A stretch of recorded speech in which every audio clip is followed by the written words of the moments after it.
सबसे पहले मैं अपनी बात शुरू करने से पहले एक छोटी सी बहुत छोटी सी कहानी है जो हम पर बिल्कुल लागू होती है। सुना दूं उसको। एक घर के अंदर किसी गांव में घर था। वहां पर एक व्यक्ति जिसका वो घर था, उसके पास उसने पाला हुआ था, एक बकरा था, एक कबूतर, एक मुर्गा। वो अपनी दिनचर्या में अपना सुबह शाम खेत में जाता, वापस आता, मस्त रहता।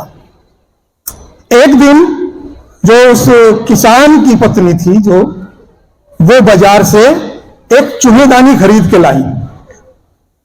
अब जब वो चूहेदानी को निकाल रही थी तो बिल के पास से चूहे ने देखा कि अरे ये तो चूहेदानी ले आई है।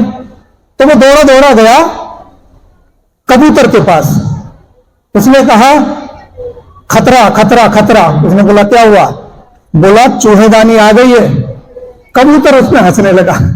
बोला चूहेदानी से मेरे को क्या डर है? तेरे को डरना चाहिए। वो फिर गया मुर्गे के पास। बोला खतरा खतरा खतरा। उसने बोला क्या हुआ? बोला घर में चूहेदानी आ गई है।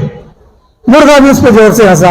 उसने कहा ये तेरी समस्या है, चूहेदानी में चूहे बंद होते हैं ना, मैं क्या करूं? फिर वो बकरे के पास गया। उसने कहा घर में चूहेदानी आ गई है, खतरा खतरा खतरा। बकरा भी हंसा। बोला अरे पागल, चूहेदानी का खतरा सिर्फ तुझे है, मुझे किस बात का खतरा? वो बेचारा निराश अपने दिल में चला गया। रात को अंधेरा था, वो चूहेदानी लगाई हुई थी चूहे पकड़ने के लिए।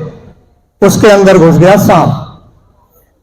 अब जब सांप घुसा और चूहेदानी आवाज करती है ना एकदम से खट से, तो उस किसान की पत्नी ने सोचा चूहा फंस गया। अब उसे फेंकने के लिए, जब निकालने के लिए उस चूहेदानी में हाथ डाला तो सांप ने उसको डस लिया। अब जब सांप ने डस लिया, घर में हल्ला मच गया, सांप ने काटा, सांप ने काटा। अब दौड़े दौड़े उसको ले गए किसी वैद्य के पास।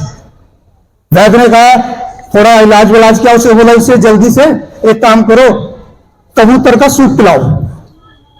अब वो किसान घर में आया, कबूतर तो है ही था।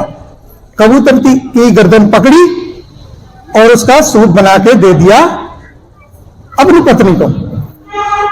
फिर जो वैद्य चेक करने आया अगले दिन की अब कैसी तबीयत है, तो किसान ने सोचा यार इसने मेरी पत्नी को बचा दिया है तो इसकी दावत करनी चाहिए।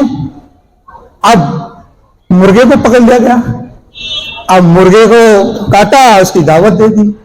अब जब रिश्तेदारों में पता चला कि यार इसकी वाइफ को तो सांप ने काट लिया था और बच गई, तो आते हैं ना मिलने बाद में। तो वो जब बहुत सारे रिश्तेदार आए, उसने सोचा यार इतने सारे मेहमान आए तो इनको क्या दावत दे। तो अब नंबर किसका आया?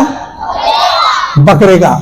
और चूहा तब तक गांव छोड़ के बात करते जा रहा था। बोला बता कितने? मैं तो निकल आया भैया, मैं तो निकल रहा। अब इन तीनों ने सोचा था वो जो समस्या है सिर्फ चूहे की है।